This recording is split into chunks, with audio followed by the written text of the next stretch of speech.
Hello and welcome to the sports segment of Orangeline. I'm Chris Smith alongside Alex Dingman here at Liston Stadium for one last time this year. We're going to kick it off with some Baker sports, talk about the Baker soccer alumni match. Had an excellent turnout, had some hot dogs, some burgers. It was a great event. Ended up winning 7-2. Baker defeated the alumni, a side that really brought in some talent. We had Matt Trump back and Davey Phillips and Luke Parrott, Marty Johnston, a couple of former professionals, and then Coach Hauser even got in the mix in the second half. So it was a great event. Baker looked really sharp, and looking forward to next season. Gerard Grehan's going to kick a lot of balls in the goal next year. I'll tell you that, Alex. And sure.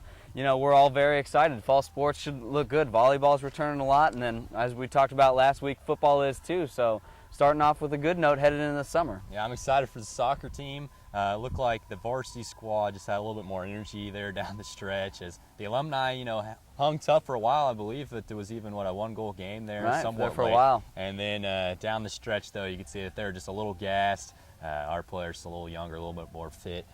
Did a nice job out there. Definitely saw some nice things.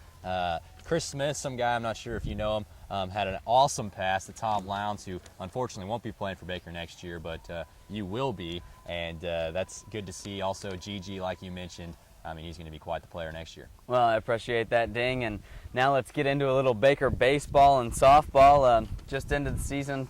Tell me a little bit about it. Sure.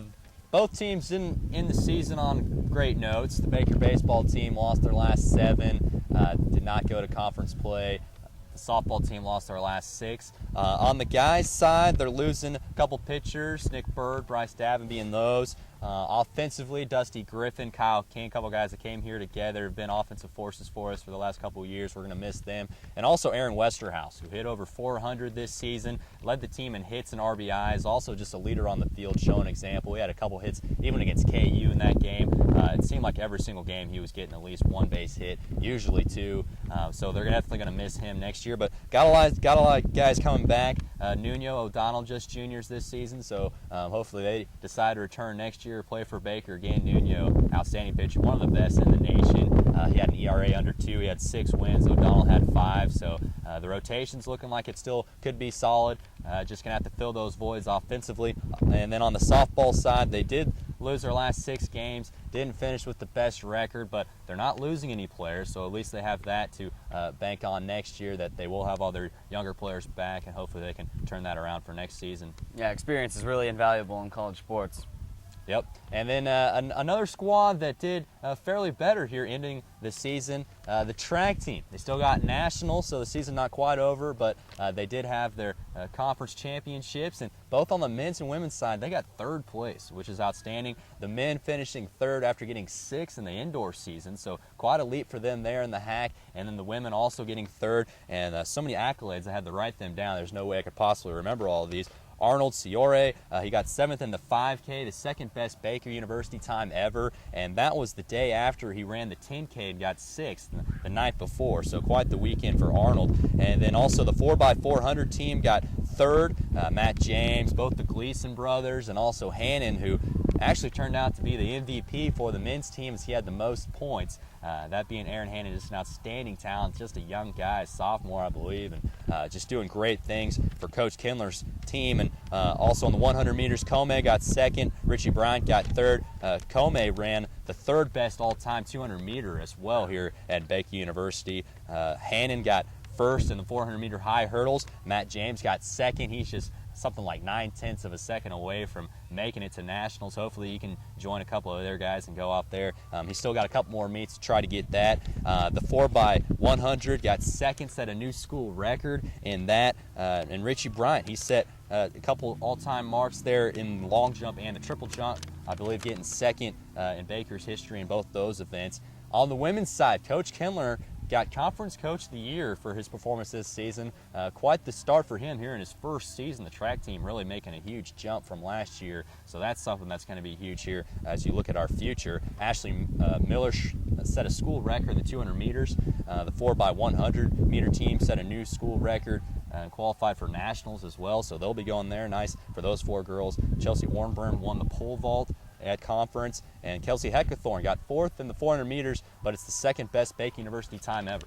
That's a lot of stuff for this conference season for the men and track season. and they still have nationals coming up. Right, and 2 more national qualifiers. We wish Matt James the best of luck, and Coach Kindler, the recently named HAC Women's Coach of the Year. Certainly what a year he's had, and what a blessing it's been to have him on our program. Yeah, he's been an outstanding addition. Mallender, he kind of set the foundation, bringing in the recruits, and then Kindler came in here and really just polished them and made them into national qualifiers, really elite athletes. And a lot of them are still young, going to be around for a couple more years. And I know having Coach Brent Randall on the team has been helpful because he was such a great jumper and runner for Macon University. And it's just looking real good. Yeah. Quite a change from the time that I've been here as far as the track team. Now it's really got some national prominence. Let's move on to the Kansas City Royals. A little bit of a jump here from Baker to the MLB, but a lot of people care about the Royals, who are now 11-14. They did win 2 of 3 against Toronto. They got Texas now, a team that they could definitely do some things against. But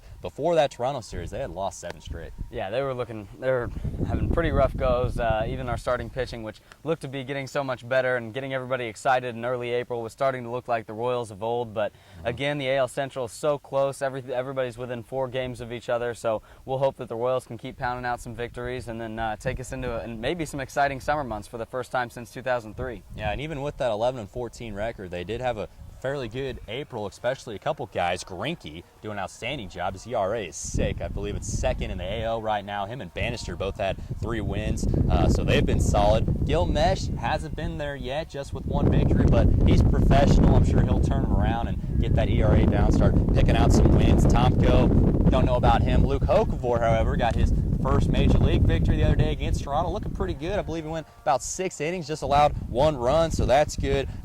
They just basically need to decide to get rid of Pena and Buck and go ahead and replace them with Olivo and Calaspo, who's been doing a great job hitting over 300. David DeJesus is back, so if they can get that offense going, which is one of the worst in Major League Baseball right now, to match their pitching. Soria has yet to allow a run with that fielding, which is also one of the best in the AL.